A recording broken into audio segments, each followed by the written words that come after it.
Selamat malam, perkenalkan nama saya Lucia Camelia Sambera dengan NIM 2423812056. Kelas D. Di sini saya akan menjelaskan tentang pengantar inventarisasi hutan. Dimulai dari pengertian. Pengertian inventarisasi hutan. Yang pertama, definisi. Proses pengumpulan, pengolahan, dan penyajian data tentang sumber daya hutan secara sistematis dan berkelanjutan. Yang kedua, fokus utama. Informasi tentang vegetasi, tanah, topografi, fauna, dan potensi hasil hutan. Fokus utama inventarisasi hutan yaitu vegetasi. Jenis dan jumlah pohon, semak, dan tumbuhan bawah, struktur tegakan, diameter, tinggi, volume, komposisi spesies, dan tingkat keanekaragaman hayati. Yang kedua, tanah. Tanah juga ada 3 bagian: jenis tanah dan teksturnya. Yang kedua, kandungan unsur hara dan tingkat kesuburan. Yang ketiga, tingkat erosi dan kemampuan tanah mendukung vegetasi. Yang ketiga, topografi. Ada 3 bagian. Yang pertama, bentuk permukaan lahan, lereng, ketinggian, kemiringan. Yang kedua, pola aliran air dan potensi banjir atau longsor.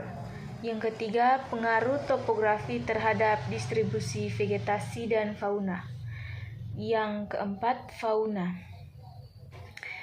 Di sini ada jenis satwa liar yang menghuni kawasan hutan.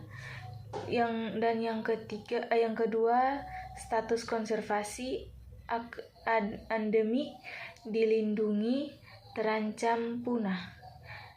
Yang ketiga, interaksi ekologi antara fauna dan vegetasi. Yang kelima, potensi hasil hutan. Ada 3, yaitu kayu, volume, jenis, dan kualitas. Yang kedua, non-kayu, rotan, damar, madu, buah-buahan, tanaman obat. Yang ketiga, jasa lingkungan. Ada ekowisata, penyimpanan karbon, perlindungan air.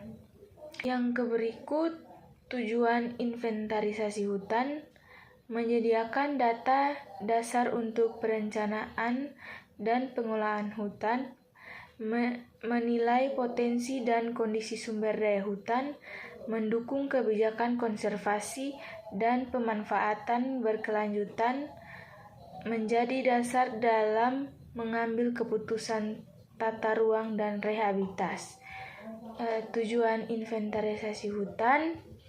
Inventarisasi hutan bukan sekedar pencatatan data, melainkan fondasi ilmiah dan strategi untuk menjaga keberlanjutan ekosistem hutan. Tujuan utamanya meliputi: yang pertama, menyediakan data dasar untuk perencanaan dan pengelolaan.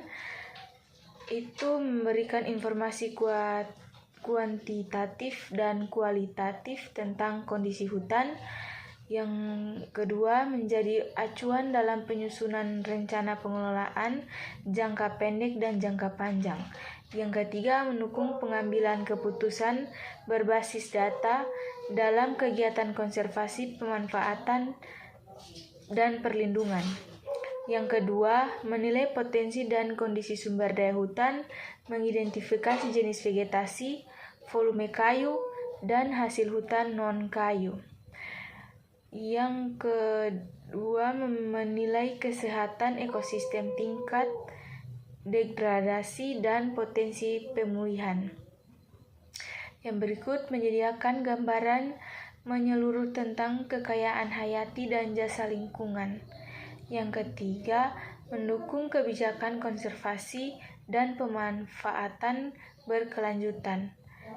itu ada yang pertama menjadi dasar dalam merancang kebijakan konservasi yang adaptif dan berbasis ekologi. Yang kedua, memastikan bahwa pemanfaatan sumber daya dilakukan tanpa merusak fungsi ekologis hutan. Yang berikut, mendorong integrasi antara pelestarian dan kesejahteraan masyarakat sekitar hutan. Yang keempat, menjadi dasar pengambilan keputusan tata ruang dan rehabilitas, menunjukkan zonasi kawasan hutan konservasi, produksi, lindung, dan rehabilitasi. Itu ada mengidentifikasi area kritis yang membutuhkan restorasi atau reboisasi. Berikut, mendukung sinkronisasi antara kebijakan kehutanan dan tata ruang wilayah. Keempat, ruang lingkup inventarisasi, ada biofisik, jenis pohon, tutupan lahan, keanekaragaman hayati, sosial ekonomi, kegiatan masyarakat sekitar, pemanfaatan hasil hutan, ada legal dan administratif, status kawasan, izin pemanfaatan, batas wilayah. Yang kelima, peran inventarisasi dalam pengelolaan hutan lestari, ada monitoring perubahan ekosistem, deteksi dini degradasi dan deforestasi.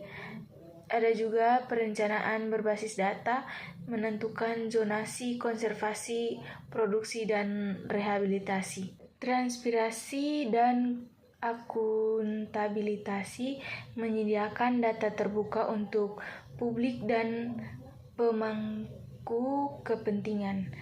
Ada peningkatan partisipasi masyarakat, memberi ruang bagi masyarakat lokal dalam pengelolaan hutan. 1. Monitoring perubahan ekosistem, ada inventarisasi, memungkinkan deteksi dini terhadap gejala degradasi, deforestasi, dan perubahan tutupan lahan. Ada data yang dikumpulkan secara berkala, membantu mengidentifikasi tren ekologis dan dampak aktivitas manusia. Dan juga ada informasi ini penting untuk merancang intervensi cepat dan tepat dalam menjaga stabilitas ekosistem. Yang kedua, perencanaan berbasis data.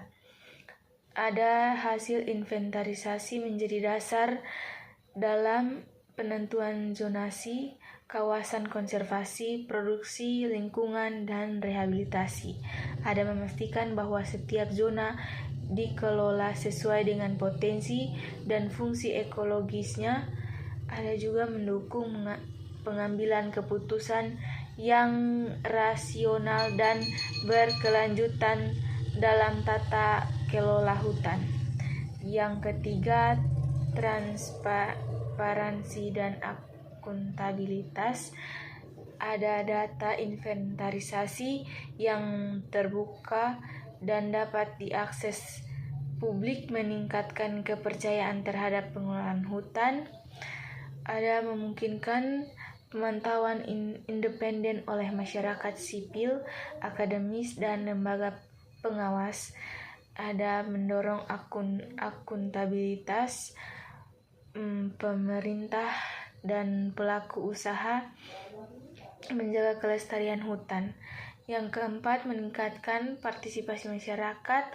Ada inventarisasi yang inklusif, memberi ruang bagi masyarakat lokal untuk terlibat dalam pengumpulan dan pemanfaatan data. Yang kedua, masyarakat menjadi bagian dari proses pengelolaan, bukan sekedar penerimaan kebijakan. Ada juga meningkatkan rasa memiliki dan tanggung jawab terhadap kelestarian hutan di sekitar mereka. Yang terakhir, penutup. Inventarisasi hutan adalah fondasi penting dalam menjaga keberlanjutan hutan Indonesia. Dengan data yang akurat dan tekstur, pengelolaan hutan dapat dilakukan secara adil, efisien, dan ramah lingkungan. Inventarisasi hutan, fondasi berkelanjutan hutan Indonesia. Jadi, inventarisasi hutan merupakan proses sistematis untuk mengumpulkan, mengelola, dan menyajikan data tentang kondisi dan potensi sumber daya hutan. Proses ini juga menjadi fondasi penting dalam menjaga keberlanjutan hutan Indonesia. Sekian dari penjelasan saya. Terima kasih.